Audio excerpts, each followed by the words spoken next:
that kid, the young kid that plays sort of all over for him. I got this first round. I just put it He played Justin. Dude felt so bad. He sent me 40.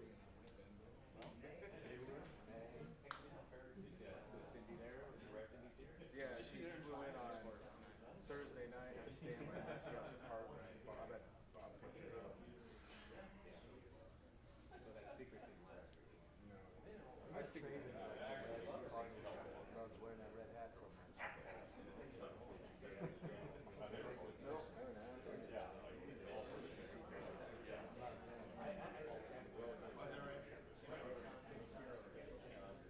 I know he. I go back to the red hat. Where they just say, hey, you don't have to talk to Scott and Jerry. You just have to bring you in and bring out. Who knows?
Luis Castillo this year, they traded away Pregame.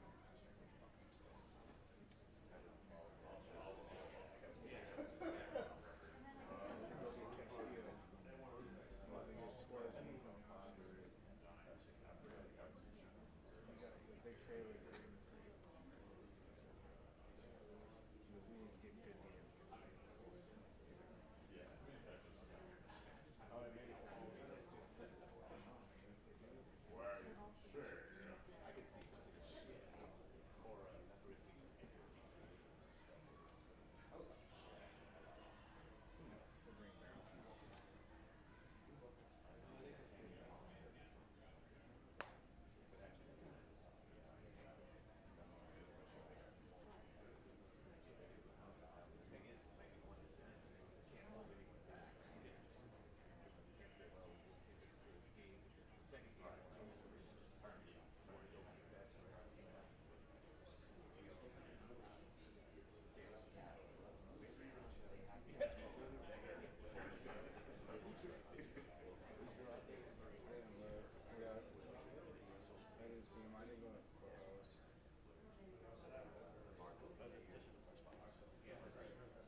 we'll get started with Scott's service. Good morning. I guess that's a wrap. Sounds good. All right, we'll start with Daniel on the left. Scott, how much did the off day kind of help reevaluate, reassess, just kind of rest up and get ready for this one? I think it's always good to be home. I know that. And it was a crazy week of travel and guys having their families with, and the delay getting out of Houston the other night certainly had its challenges. So good to get home. Guys get out here yesterday, get some treatment. Most of the guys did. Not a whole lot of guys on the field other than to play catch and move around a little bit. So we're ready to go. We're excited to get out there today, and I know everybody else in town is excited to get out as well. Go over here on the right with Corey. Hey, Scott. Just real quickly, is everyone available today? Everyone healthy? Everyone is available. Yes, everyone is available, except Luis Castillo. He would not pitch today. Okay. I'd like to pitch him, but probably not the best idea.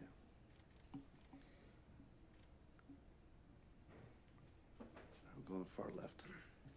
Scott, now that you are here for a home game in this building, what are you looking forward to most? Us taking the field. I think for me, I know driving in today, and you drive along the I-90 bridge, and how many times I've taken that drive thinking about how are we ever going to get there? How are we going to get there? And host a playoff game. So it's a really big day for our franchise today, our fan base, and our players. It was big, obviously ending the drought, but getting an opportunity to host a playoff game, and against a team that we know very well, especially the way the last couple games have gone. We're excited to get back out there and looking forward to it. So I'm pumped. Our team is ready to go. Should be a good day. Go on the second row on the far left.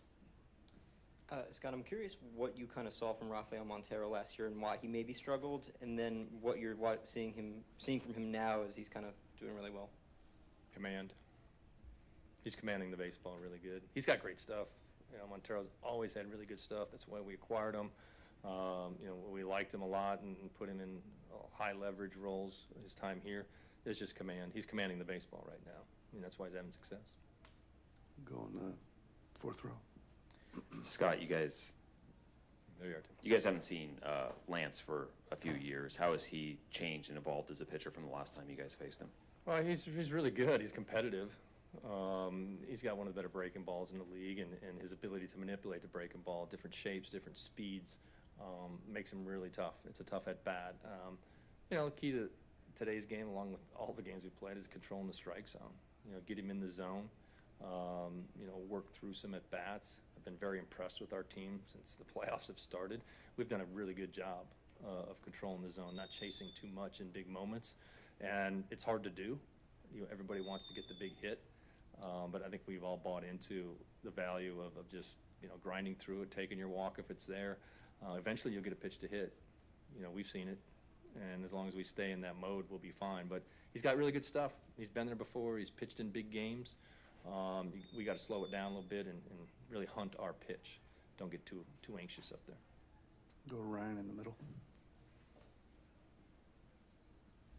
Hey, Scott, obviously George has a lot of talent, but what is it about his personality that gives you confidence he can succeed in today, even in the ninth inning, something he's never done before? He just, he's kind of looks like he's 12, but you guys seem to have a lot of faith in his personality and his confidence in himself. Yeah, George is, he's from New York. He's got a little edge to him, which is a good thing. I just, we believe in his confidence and how he's carried himself, really from day one that I've ever been around George. He doesn't really change a whole lot as far as, what he does on the mound. Doesn't try too hard, doesn't back off when maybe he's looking at the bottom of the lineup in a game, he's up 3 or 4 runs. He's just very consistent with his approach and how he goes about it. So you're not really riding the wave with George. It's not a lot of up and down. Kind of have a good idea of what you're going to get every time out there, and it's served him well. It's served us well, and hopefully that's what we get today. But it's the consistency of his approach, his demeanor, that really has got everybody bought into George. Anyone else for Scott? Go Ryan.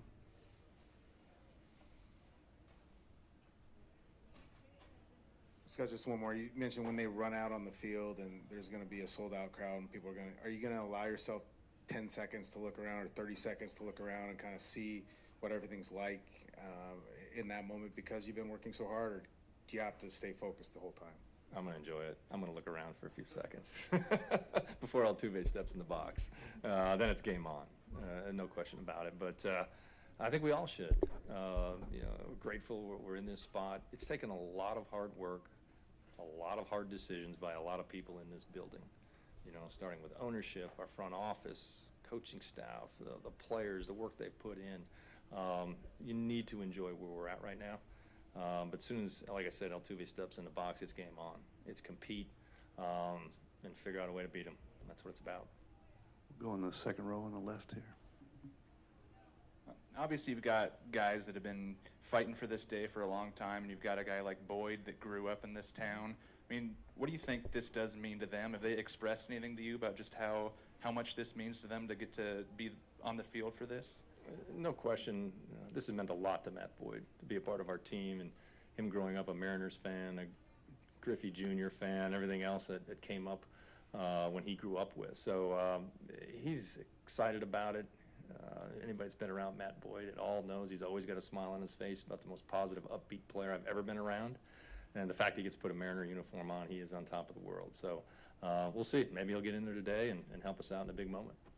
Go on the far left, Shannon. Scott, this is kind of a different game. I know you like to keep them all the same, but pitching plans going into it, decisions that you will have to make because of where you are right now, do those decisions get tougher, or is everything kind of where you want it to be and how it stacks up?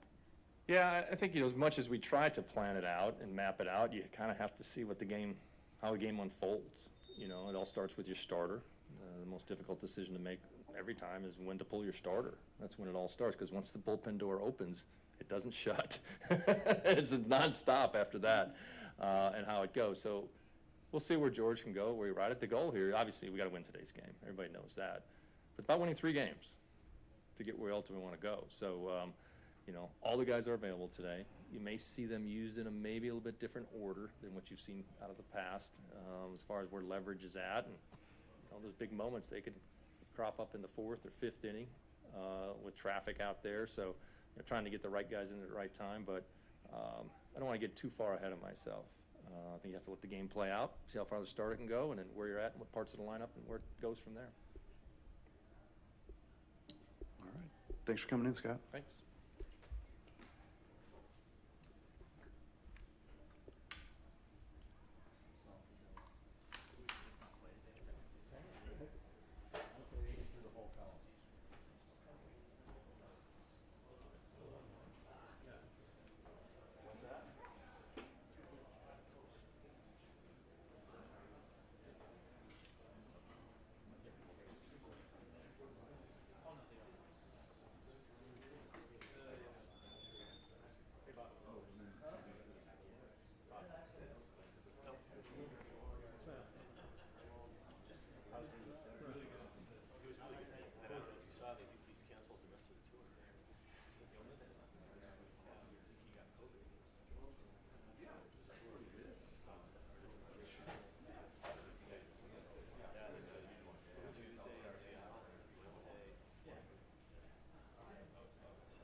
open it up for Logan Gilbert. Go in the second row, Daniel. Hey, Logan, that was a pretty electric atmosphere over there in Houston. On the road, though, how excited are you to, kind of pitch in front of your own fans when you take the hill tomorrow? Yeah, it's going to be awesome. I mean, just playoff atmosphere anywhere is amazing, but to be back here in Seattle, it's pretty special, and, we care so much for the fans, and we felt their energy all year, so it's going to be fun to see it in a playoff atmosphere. Go on your right here with Corey. Hey, Logan. I know we talked real briefly at the end of the game in Houston about that curveball that you threw and had good bottom to it, good depth to it, and it looks like you're in a really good place with that. How has that evolution of that pitch kind of worked for you this year? And it looks like you're in a really good place with it. Yeah, it feels good right now. It kind of happened at the right time.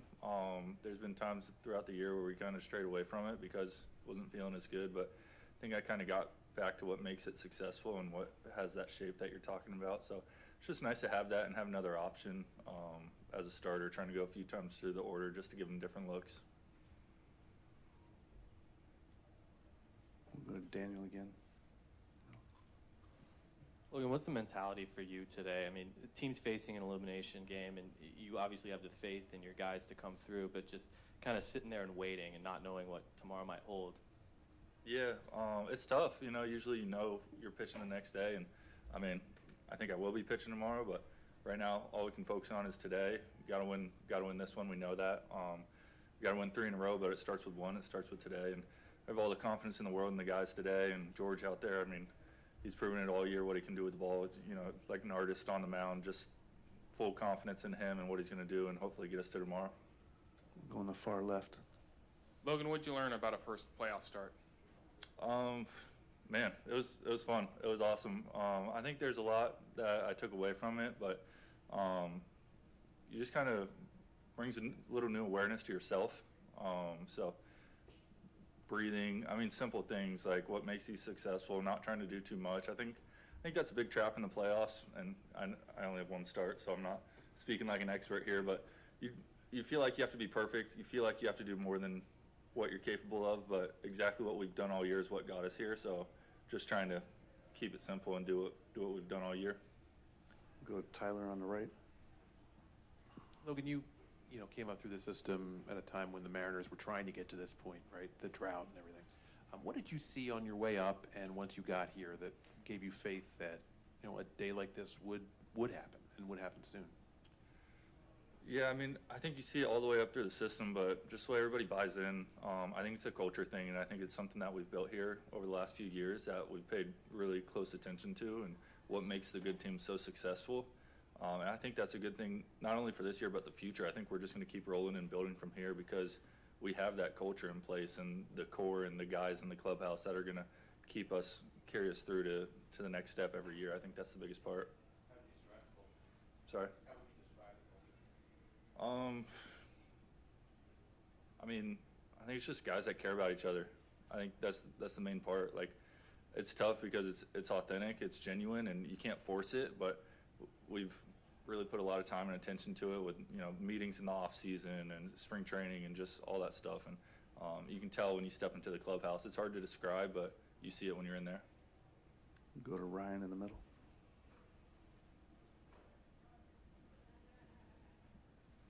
Logan, you've known George for a while. What about his personality, besides his talent, is going to allow him to have success in these situations moving forward?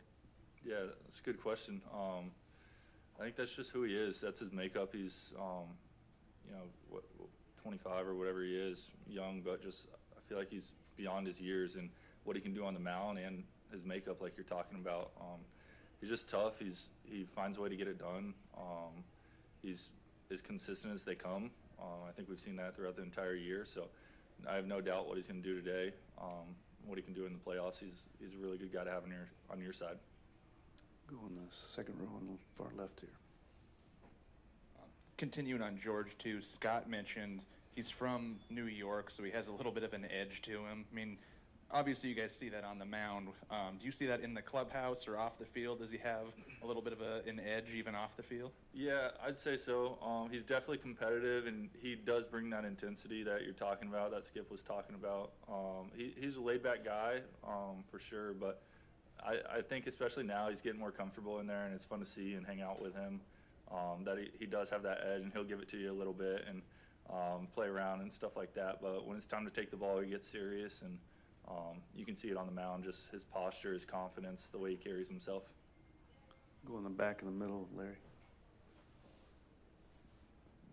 Logan, when you get a guy like Yordan Alvarez, who's as hot as he is as a pitcher, do you change your game plan with him? Do you focus more on what's your outlook on that? Yeah, it's a tough game plan, honestly. I think the best thing is just trying to give a steady mix. I think if he sees the same thing a couple times, you might be able to beat him once, but you don't want to give him another look on it. So just try to keep it new every at bat, get creative. You really want to give yourself a lot of options and hopefully have a lot of pitches available at that time that you have feel for, because if not, you don't want to get boxed into a corner or anything like that. So he's a tough at bat, but really just comes down to, like I said last time, just execution. You make your pitch, you have a good chance. If not, he'll make you pay for it. Anything else for Logan? All right, thanks for coming in, Logan. Thank you, guys. And that will conclude the pregame interview room.